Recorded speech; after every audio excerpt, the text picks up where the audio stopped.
begin. Welcome to the Play to Win podcast, where we talk about winning in cEDH. I'm Cam. And I'm Dylan. Today we are talking about... What are we talking about, Cameron? No, we're just kind of talking today. I got a couple things I wanna fire off, a couple one-liners here. Give it to me. Let's just talk about Magic. Let's see where it goes. How do you think the hybrid rule would change how cEDH works? Ooh. Or what in cEDH you think would be different? Jeez, I don't know. If the hybrid mana rule changed. First off, I would have to do a scryfall check. Let's address what this does. Yeah. What's the hybrid rule, Cameron? So currently in Commander, if you have a card that's a hybrid mana cost, you have to play it in decks that have both of those color identities, meaning that if you want to play Kitchen Finks in your deck, you have to be in some sort of Selesnya color pairing. We didn't do vocal warm-ups before we started.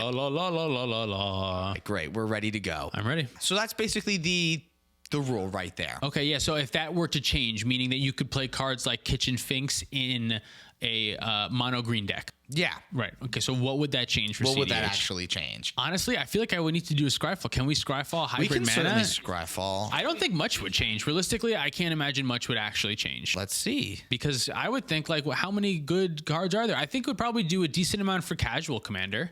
I think, like, Boros Reckoner is, like, a fun card to play. I like that card a lot, so it would be cool to play that in more decks, I guess. But it would be. For cEDH, I'm not sure. So there are two that stick out to me. Give them to me. It's so time consuming to get the hybrid stuff in this. What do you have to do? I feel like we have our audience. So let's complain about Scryfall to a bunch of people.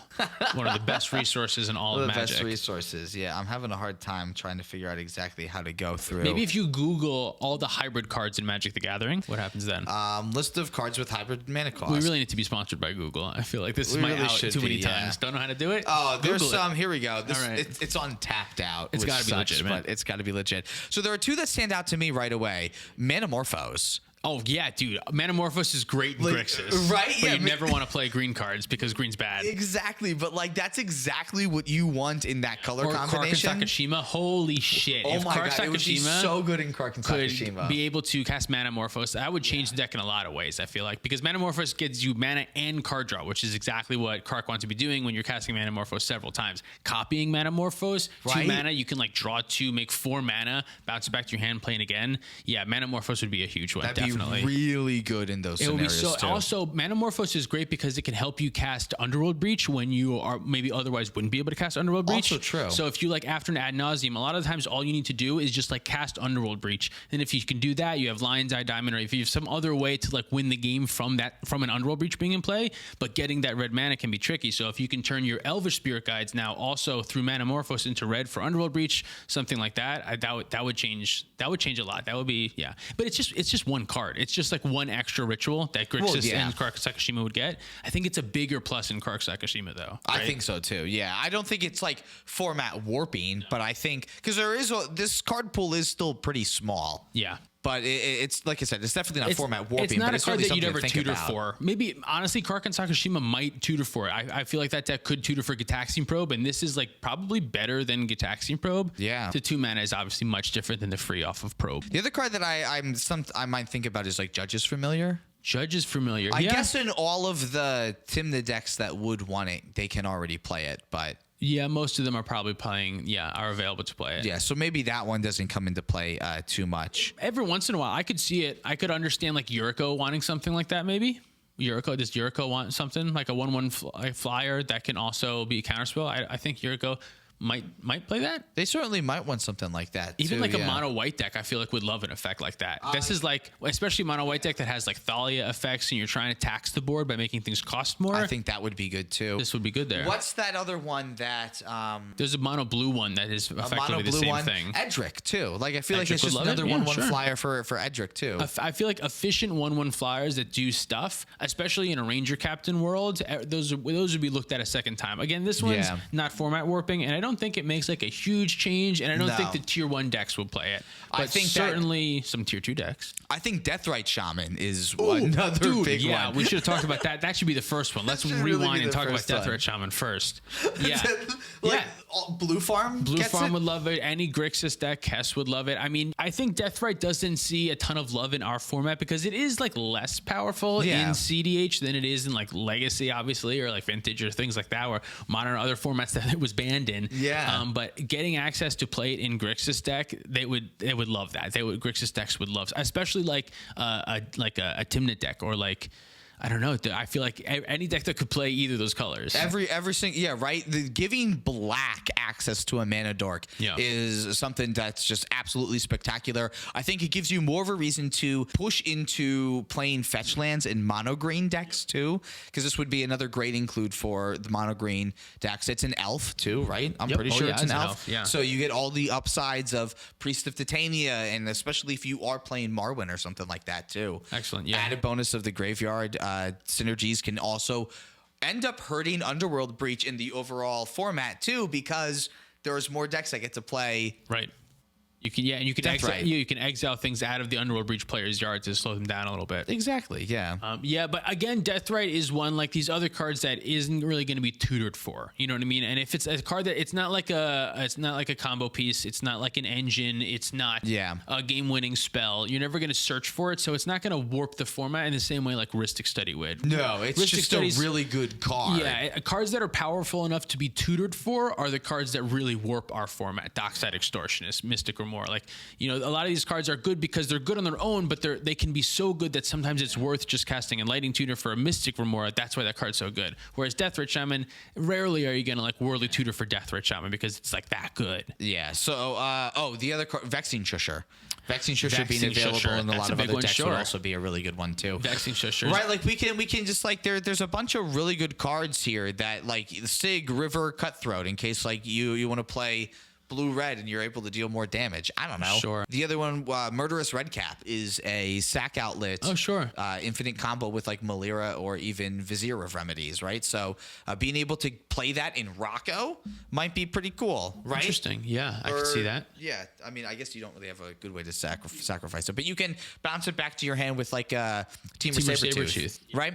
So I think it would just kind of end up giving you a lot more options to play with, which I don't really think is a bad thing. I think Vexing Shusher is a big one. Vexing Shusher is a card that I miss a lot. I feel like a year or two ago, I was playing Vexing Shusher in every deck that I could. Now I've recently felt that mana is just too much mana to invest. But maybe, I don't know. It feels to me like it's been a little bit outclassed lately because all the white creatures are so much better at that effect. Like you want Ranger Captains and the Grand Abolishers. That type of effect is what you want to lean more into. So we end up leaning away from green because I feel like a lot of the best decks are like Grixis splashing green or white or both of those colors, right? At least that's how I kind of look at the format a lot of time if I'm truly going to take it somewhere. But speaking of, Grixis splashing into two colors, Winota, which is obviously not that archetype, would love God, I didn't Shusher. think about this in Winota, yeah. Right? Because I feel like Winota doesn't even really want to play Red Elemental Blast or Pyroblast because leaving up that mana cannot be great. But this one is on a creature, it's on a body. I feel non-human creature specifically. A non-human creature, yeah. So it can also like trigger your Winota, which is kind of nice. Yeah, I mean, that being said, like Godo and Magda would still love to see this too. Absolutely. Any of those low color decks that have a hard time looking for interaction, especially like non-blue ones, they all love Vexing Shusher, obviously. That being said, this one actually might be one that is tutored for. I could see you like neoforming for this. I mean, if you're looking this is your silence in mono green, basically. Right. Like if you don't have your Veil of Summer in your like Yisan deck, this could be like something you get on too. Maybe even in like Grixis decks. Like if you can play this in your Grixis deck and you can find this since you don't have access to the Grand Abolisher, but now you do have access to this other type of Grand Abolisher effect. I feel like I would play it in a Grixis deck. Right. And I mean, Grixis decks are already like Rog Silas is starting to look to that 2-mana artifact that makes people pay 3 extra mana. Oh yes, this is oh man, you're putting me on the spot.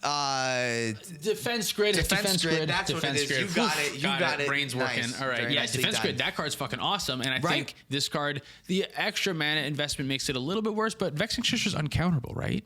It can't be countered. It can't be countered. It itself, Vexing Shusher. Really fucking good. Yeah, let me go back to the Gruul section here, but like I'm 100% positive that that's the case. What creature type is it? It's a Goblin Shaman. A Goblin Shaman. Okay, so not the best creature typings for Cavern or Souls. And it can't be countered. I guess you don't even need the Cavern. So you don't need the Cavern. Fucking cares. That's what we're saying. That's what we're talking about. Exactly. Yeah, good, exactly. Good. So yeah. Yeah, again, it's just like a bunch of other cards that would be like really good. What else? Give it and rattle through them. See if any of them are relevant.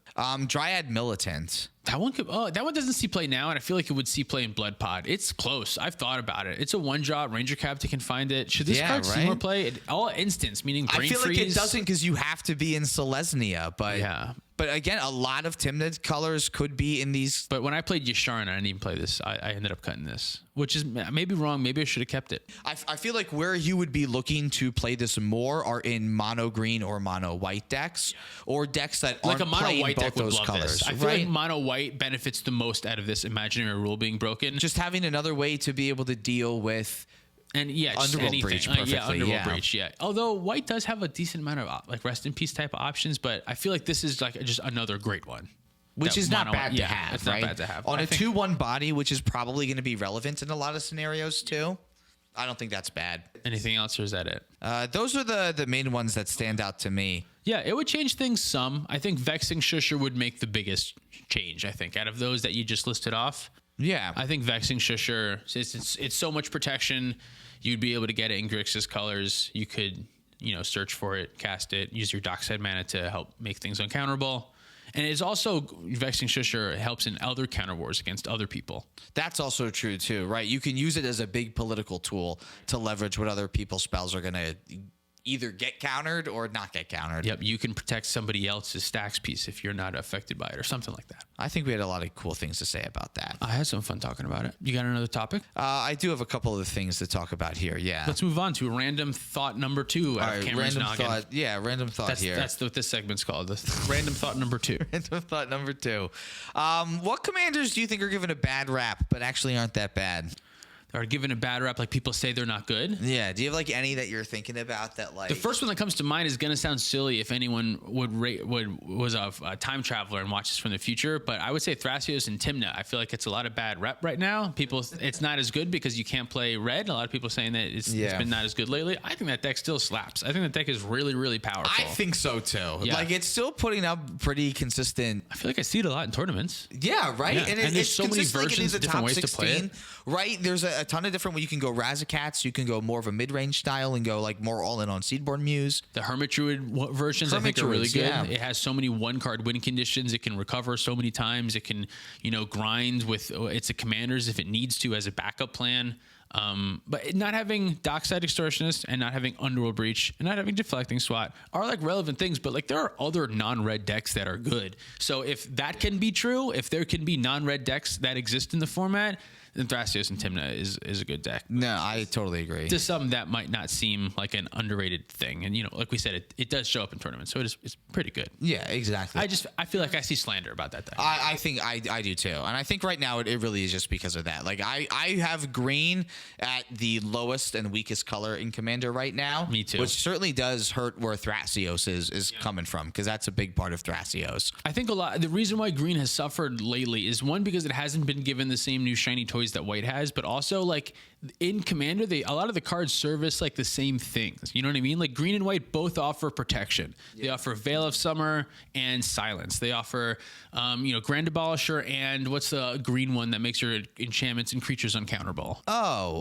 Destiny Spinner. Destiny Spinner. And when you got a bunch of creatures that can do that, you have other things like Sylvan Safekeeper that can give your creature Shroud. A lot of the times when you compare what green and white offers, it offers kind of the same thing, but white just does it more efficiently. Silence is just a little bit better than Veil of Summer, I think, because it protects from all of your opponents like the entire time. I think that's more relevant. Ranger Captain is really, really good, especially like the 3-mana equivalent would be like, what's that card? Doran, I think. No, you always call it Doran, but that's the Siege Tower. That's the Siege Tower. This is Dosin. Dosin of the Falling Leaf. I think, which says your spells can't be countered.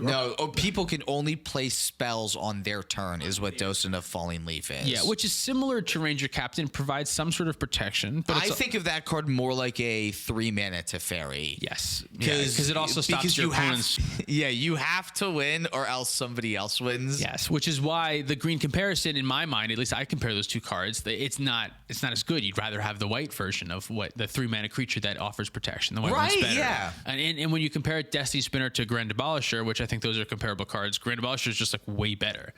Oh, much better than a Destiny Spinner, yeah. Because instead of just only 2 card types, it's just literally all card types are uncounterable. All stuff. And unswords to plowsharesable. Right, exactly.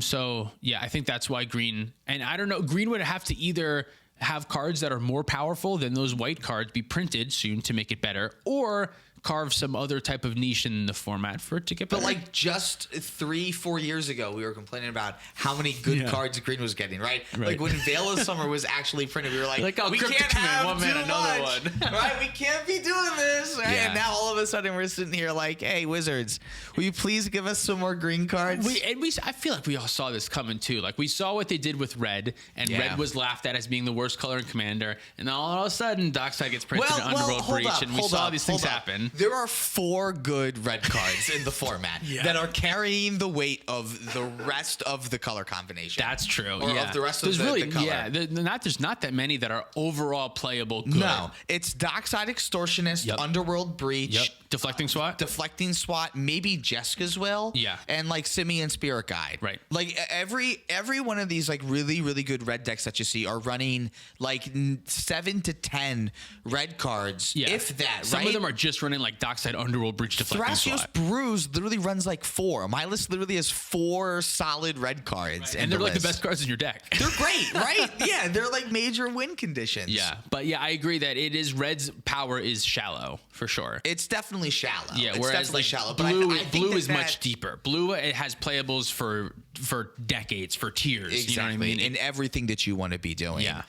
The heaviness of the hitters in the top echelon of red does still outweigh everything that's going on in green. Hilariously, your mana production is too slow. Right. It's too slow, right? It's not primarily treasures. It's primarily mana dorks that have to tap. You have to wait a whole turn cycle. Everything else that you have besides artifact and enchantment removal sucks a little bit more than what someone else is doing. Yes. Your card draw is only available in Sylvan Library or off of what something in another color is doing. In this case, we're still talking about Thrasios Tymna right now too. Yeah. So in this case, your card draw is really only coming from Tymna on that creature side. The only reason why Thrasios draws cards is because Thrasios is blue. Right. Yeah. Doesn't really have much to do with the green side on Thrasios. Yeah, the green's card draw is no good. At least on the cEDH sides of things. I think in like the high tier commander realm of things, green's card draw is like much better. And in some mono green lists, you use advantage of green's like card draw, which is like things like that one Garrick that draws equal to power. Yeah, cards like Momentous Fall in like Sovala decks. Green can draw cards in that way, but that's like super specific. It's so niche. But that's where they want green. That's where they want green's card draw to be, is like based around your creatures and not like a Sylvan Library, which ironically is the best. Yeah, and it's not even that good, really. It's not even that good. It's good. I mean, it's good, but it's I'm not gonna that play good. it. Yeah, I'm not like. I'll play it sometimes. I'll play it in like decks with commanders that don't have card advantage. But if I'm playing Tymna, I don't think I want to play Sylvan Library. I don't know. I think it depends. Like in Thrasios Tymna, I think I would probably cut Sylvan Library at this point in that list. Is that no good? Would you definitely keep it in? Oh, I don't know. I feel like that's probably fine. I mean, what's nice is that if you're going through your Thrasioses, you can like set them up so that you know what to bottom, I guess, at least, right? Yeah. So you get at least a little bit more information, and you can set it up so that you get some extra lands that way too. The info's good. I played, if you're playing it in Thrasios Dawnwicker and Thrasios Brews, I think it's good there. You only have one card advantage commander, and it's Thrasios. Right. But yeah, I think if you're like a black base deck, like an Adnaz deck, I think I'm fine with cutting Sylvan Library at this point. I would think so too, because again, that's another thing that fights for your life total as a resource. Yeah. Yeah, but in like non-black decks, I think it's fine. It's fine. I think so too. Yeah. But yeah, green's card draw. Is that what we're talking about? It's too specific. But red doesn't have card draw either. Red's just really good. Red's is like Jeska's Will, and Jeska's Will is that's like the only up there. One. None of the other red cards that we talked about so far get any card advantage. Besides Kraum, which is pretty relevant. That red gives you access to pretty consistent card advantage in the command zone. That's pretty relevant. If you are paired with blue in that specific way, yes, you will be able to have that. Yeah, but green doesn't have I guess green has that in Thrasios, but Thrasios. It's still the blue halves of both of these cards that are giving it that ability. That's true. Yeah. But you are gaining some card advantage by having green if you're playing blue. But yeah, you're right. It's because you're playing blue that you get the card advantage. I mean, all that being said, green certainly is still one of the worst colors, but you do have access to 3 of the other better colors in the format in Thrasios Tymna too. Yeah. Because again, we're still talking about Thrasios Tymna. Is that what we're talking about? Yeah, we're talking about Thrasios Tymna getting a bad rap. Okay, yeah. It gets a bad rap. The deck that was the best deck in the format. The deck that was the best deck in the format, but it's been getting a bad rap, but it really shouldn't. It's still an awesome deck. I think it's still one of the best decks. So even though you are playing in what's currently, as of this moment in 2023, the worst color in Commander, as one of your primary colors, you do still have access to blue, which is still major, and you are playing black. Yeah, if you're playing Dimir, you're good. Exactly. So you're really in the best echelons, and white has just been so powerful recently. That's true. Honestly, I've been thinking a lot lately that I don't know if I really want to play realistically play a deck to a tournament if it doesn't have white. I think like the protected wins that you get from white are so valuable. It feels so much better than having like one counterspell in hand. Especially like if you have seen our most recent 4-color games, the one from last week, the one from this coming week, they're so Rhystic Study, Esper Sentinel focused. Like they revolved around those cards so specifically. And I really do think that the finals end up looking a lot like those pods where there's like a lot of partners, and in those pods I want white more than anything because I don't have to care about the Rhystic Study. I can just resolve my Grand Abolisher. I can resolve my Ranger Captain. I can resolve my Silence. I don't care if they have 30 cards in their hands, as long as I can fight over that one protected spell. I know for sure I can go for the win and not give the game to somebody else, because that's like kind of something that you don't want to happen. That can happen if you don't have a protected win, is you go for a win, everyone tries to counter and stops your thing, and the person right after you wins right immediately after, and that feels bad. You don't want to do that. So having access to white, in my opinion, kind of like it is helpful in preventing that happening, because when you go for it, you know you're going to win. Exactly. And that effect specifically coming in on 2 creatures in particular, I think is also very powerful as well. What about any other decks? Any other decks that get a bad rep? I don't know. I feel like right now it's just very popular to hate on decks that are very powerful and good. Like I feel like Rog Silas also got a lot of hate pretty recently. Yeah. And that deck is, I don't know, I think that's still really good. Very powerful. Right? Like you don't get you can still present a ton of wins. Can you lower your microphone a little bit? I can, I'm sorry. You can still present a lot of wins over and over again in that deck. Yeah. With a lot of protection to back it up too. Yeah, that deck allows you to really benefit off of the power of Ad Nauseam, because not only are you gaining like 500 cards and like a way to win the game, but you're gaining a way to protect the win. Like a lot of the Sans Blue Ad Nauseam decks that I've played are really good at like presenting an Ad Nauseam very early, but even if they get the Ad Nauseam, okay, I draw 30 cards, I can't really protect my win after all that. Someone just casts like a simple counter spell and I didn't draw my 1 Red Blast or my Pyro Blast, so I'm dead. And Rock Silas still gains the same speed that some of those very linear Nas decks get, but the blue gives it access to that protection that you're talking about. That is like it's the same thing as like why white is good, as a similar reason why blue is good, is that they give you that protection that I know that I can fight for this and not give the game to somebody else potentially. Yeah, and this is still a color combination that gives you a ton of protection, I would say. Yeah. What other decks though? I don't know. I don't really know what people talk a lot of shit about a lot of decks. Who fucking knows? You know. I mean, I'm going to treat all decks seriously if they come up. Oh, yeah, absolutely. But the decks that win the tournaments, those are the ones that I give the good reps to. Yeah. The decks that top 4, top 16, and win tournaments, I feel like those are the decks that we should give good reps to. All the other ones will talk shit on those decks. Yeah, exactly. All right, well, there we go. We'll name Thrasios Tymna as the deck that we have as shit on the most. Yeah. That shouldn't be. And we're going to move on. Okay. We're going to move on. I love it. We're going to go into something a little bit more personal here. Ooh. Not too personal, though. What decks are you looking to build? What have you been thinking of? Yeah, okay. I got one. All right, so I've been thinking about Tasigur a lot recently. Yes, okay. Here are some things that I'm interested in Tasigur. Emergent Zone is a powerful card. We've played some 4-color games recently where Emergent Zone came up and it was fucking crazy. It was nuts. If you haven't seen it on the Patreon, you got to go make sure you check that out. Crop Rotation and even Growth Spiral, if you have the Emergent Zone in your hand to instant speed put it into play. These are cards that I've been thinking about a lot recently to get that Emergent Zone into play. And I think Tasigur can play those cards very well. I agree. Because Tasigur can be an end step ad nauseum deck. It's really good at being an end step ad nauseum deck, and I think giving access to the Emergence Zone is really helpful in a demonic consultation Thassa's Oracle deck also, which this is. So I need to be in Sultai colors in my head, because if I can crop rotation for Emergence Zone, flash in my Thassa's Oracle, and then I already have Consult in my hand, I can win on top of somebody else, which is something that I'm really trying to do a lot more in cEDH.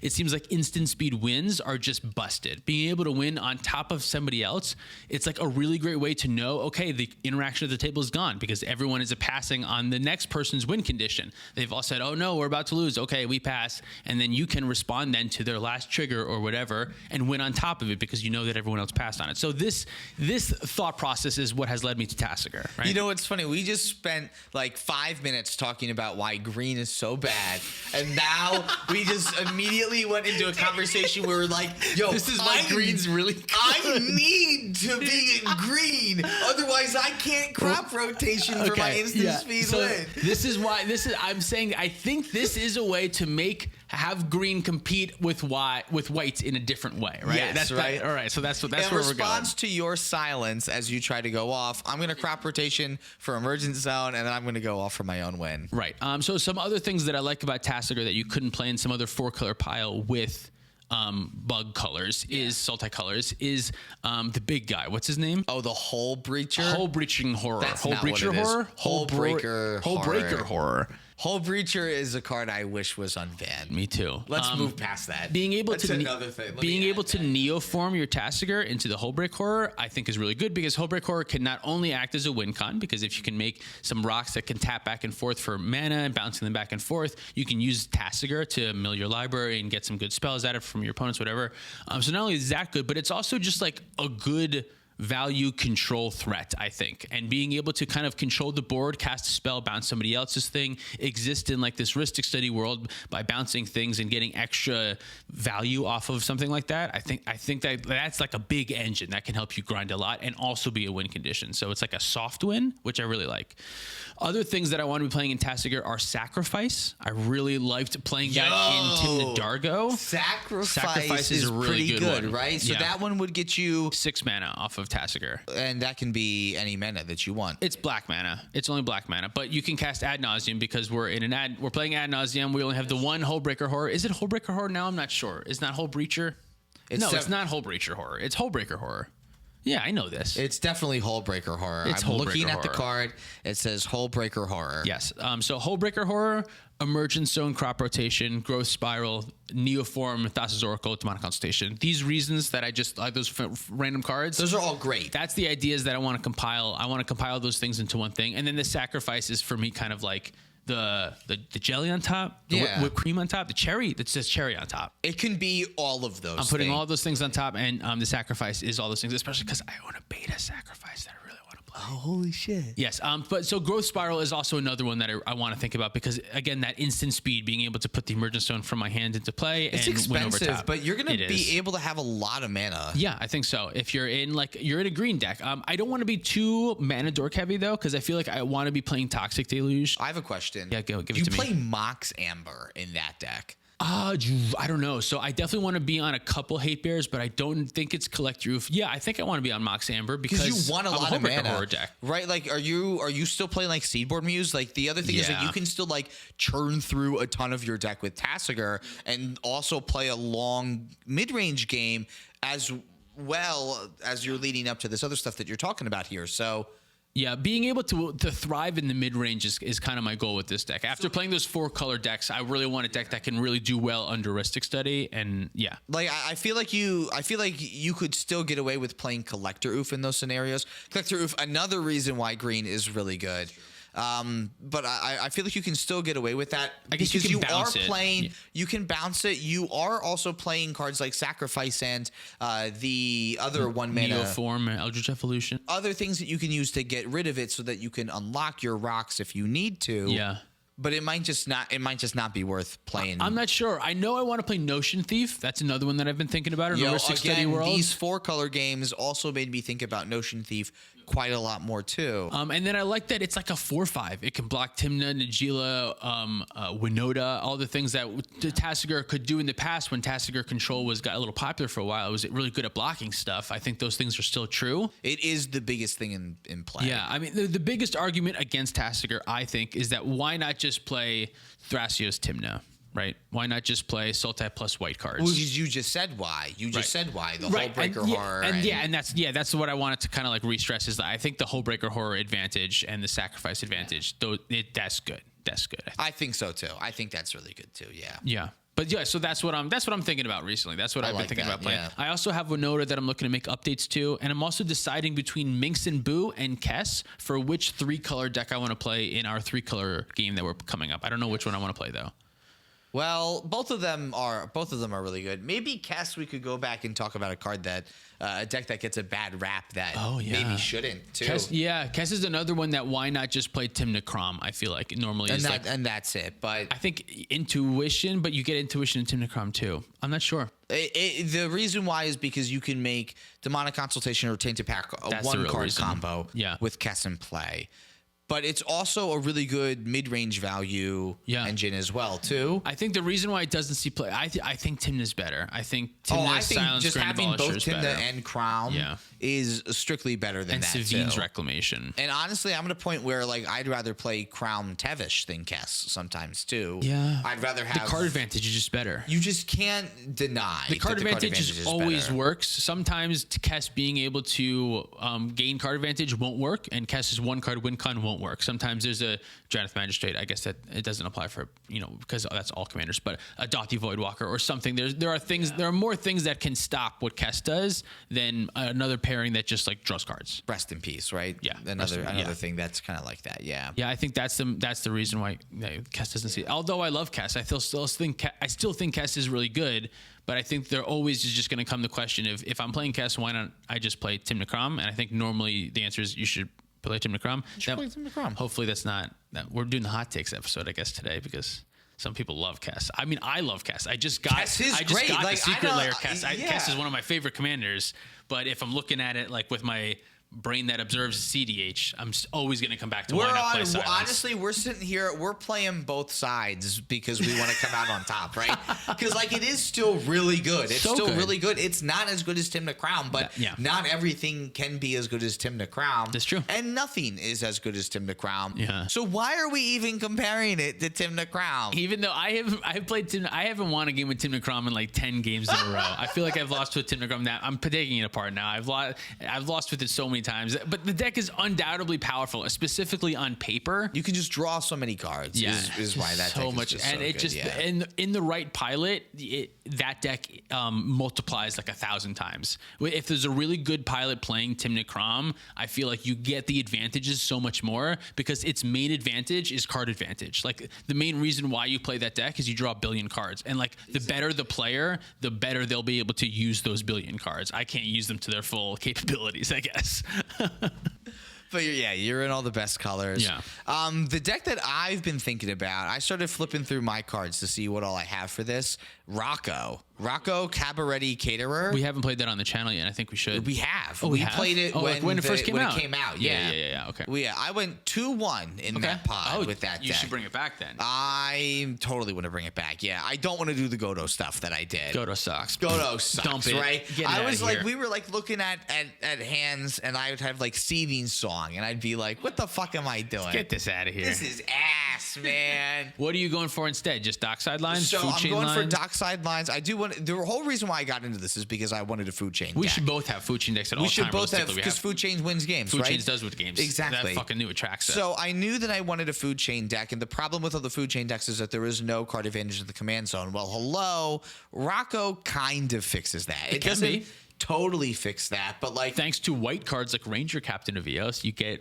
card advantage, sort right? of, because and it's going to go Sentinel, right? So Esper Sentinel. Oh, that's a good one. 4 mana Esper Sentinel out of your command zone. That's fine. That's still great, right? Out of my command zone over 2 bodies, and dude, then I forgot to think of it that way. That Rocco just means that every creature in your deck is your commander, but it's like companion. You have to pay 3 mana first. Like That if is you think about hysterical. it that way, that it just turns every creature in your deck into original companion, basically. That's really fucking Well, good. original companion is that it would just be free. You could just cast it for Oh yeah, I mean, so not original companion, now companion, which is still now pretty companion, good. I feel which like. is really Yeah, good, yeah. right? Yeah. Yeah, dude. So yeah. Sorry, What do you win with? Dockside Teamer Sabretooth? Dockside Teamer Sabretooth is definitely one And of you them. flicker for infinite, and what do you actually win with Finale? Yeah, Finale is one of the main win conditions. Food in Chain there. also is in there. Food Chain is also in there. How do you get to Finale from there? You don't. You just have get to figure Dockside something. Teamer, and you then go through Dockside back and Teamer. Teamer, and then Is Finale of Devastation the only finisher in the deck, or do you finish on anything else? Well, I haven't completely put the deck together. Okay. We're still running through. There are Okay, yeah, definitely no, that's ways. good. So I've seen the deck. The deck's beaten me quite a bit, and I've seen people on our Discord play it. Yeah. I want to play Jetmir. Okay, In sure. it because Oh, there that's are good a silver lot of bullet. right. There's a lot of stacks pieces that you're playing that like Thalia is incidentally good. I kind of want to throw Thalia in.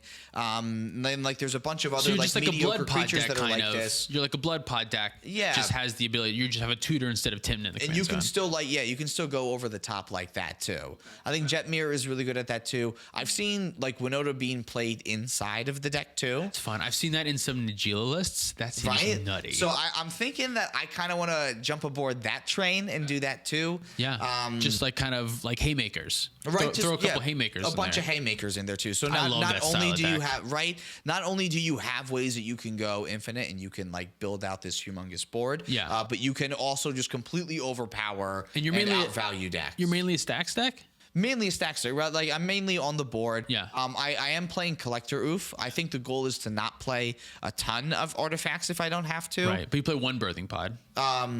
Yeah, I said definitely one, play like you could Birthing play Pod. two. Oh yeah, that's the other thing you do too. a Kiki line? How did I forget about this? You can do yeah, Kiki line. Total You're Kiki Naya. lines. Yeah, Yeah, right. I even put You have 3-mana Vivian commander. in. Yeah. Oh, perfect. You have a 3-mana commander that Vivian and Blood Pod can. It's perfect, right? And then you just Felidar Guardian, and then you just Kiki and you win the game. We're going a little fast, but Blood Pod and Vivian can win the game if you have a 3-mana creature in play by sacrificing your 3-mana commander, looking for Felidar Guardian, blinking the thing out, sacrificing, looking for Karmic Guide, bringing the Felidar back, blinking again, looking for Kiki Jiki. This is like one of my favorite lines. Oh, it's a great line, yeah. But yeah, dude, you should definitely play that. I think I'm. Plus, you get access to all of the silences. Yeah. You get access to Veil of Summer and like the Red Blast. Oh, should we play Rocco instead of Binks and Boo for our best 3-color game that They're we're playing? both so good is the problem. We've played Minx and Boo more, and it's won a couple times. I think that's why it's currently in the list, like in the slot. I think Have that's why we? it's When there. did we play Minx and Boo on the channel? I think we've played it before. Did we play it once on the channel? Maybe not. I know for a couple of the reasons I originally picked them was because they were the decks that won the most out of the times that we did it in the past. But Maybe I just don't remember. But I feel like you are probably right. I don't know. Which one would you want to have, the Hulk line, or do you want to have the tutor for anything in your commander? I feel like Rocco's probably better, but Minx and Boo is cool as hell. Minx and Boo is cool as hell. What makes Minx and Boo really good specifically is that you're able to get around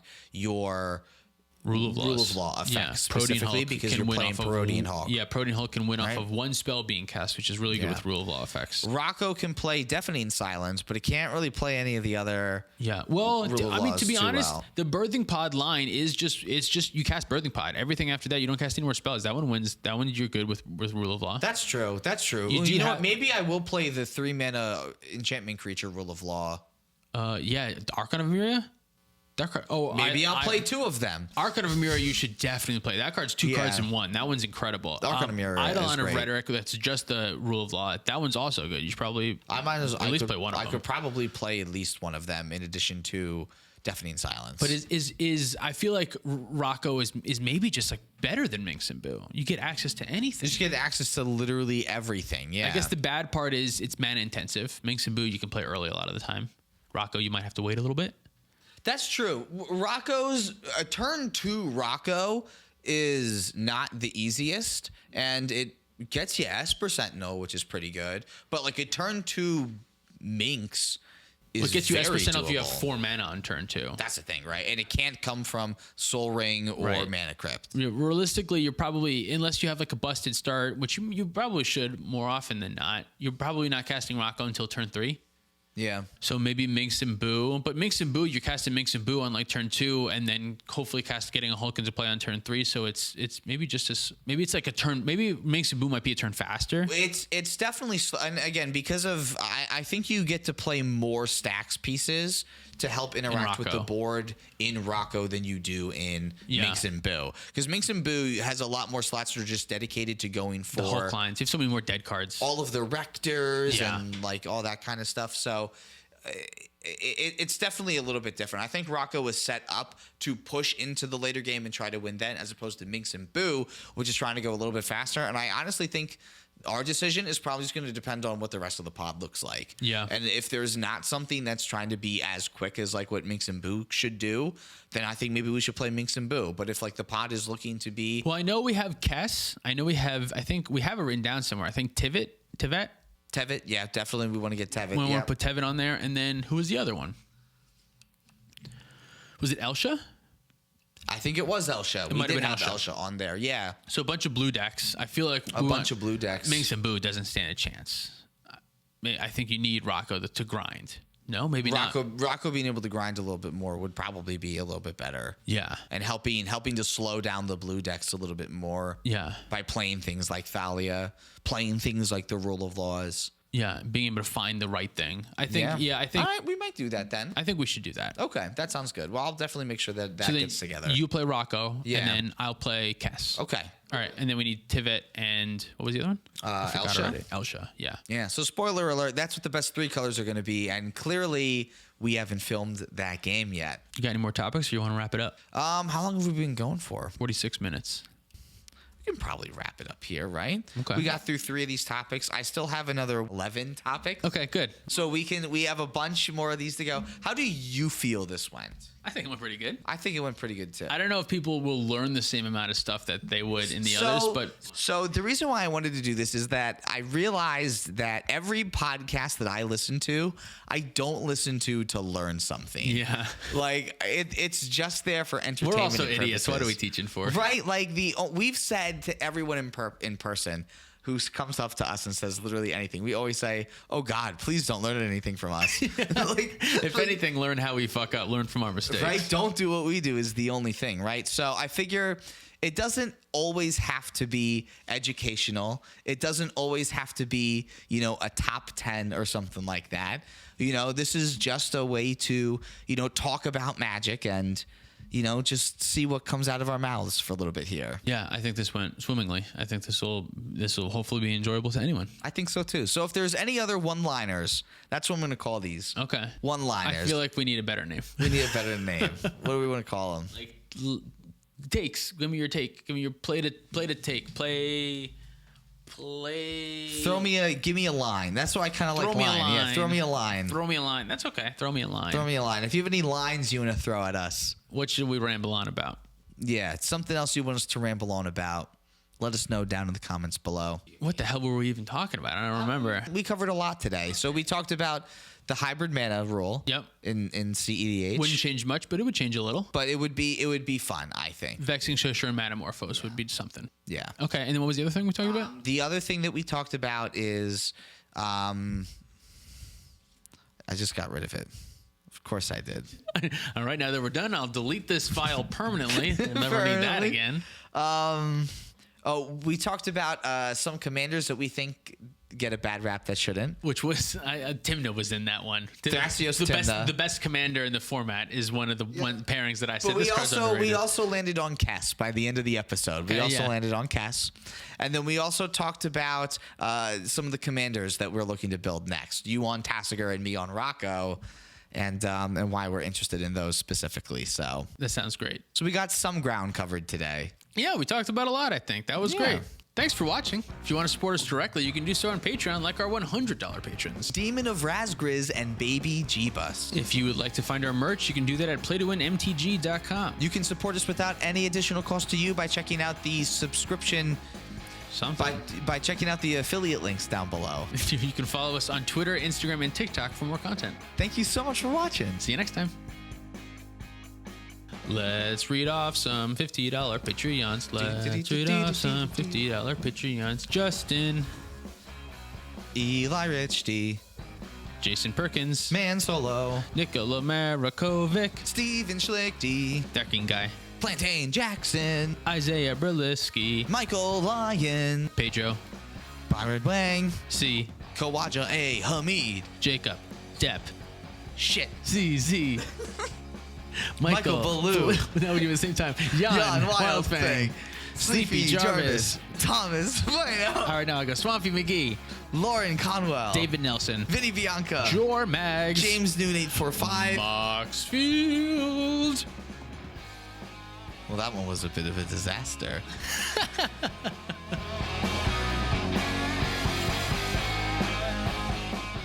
What was the last thing that you said that might be good? Under the Table is Slippery.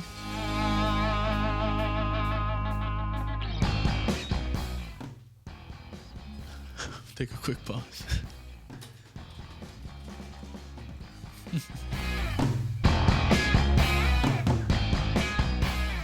I don't know. Like I feel like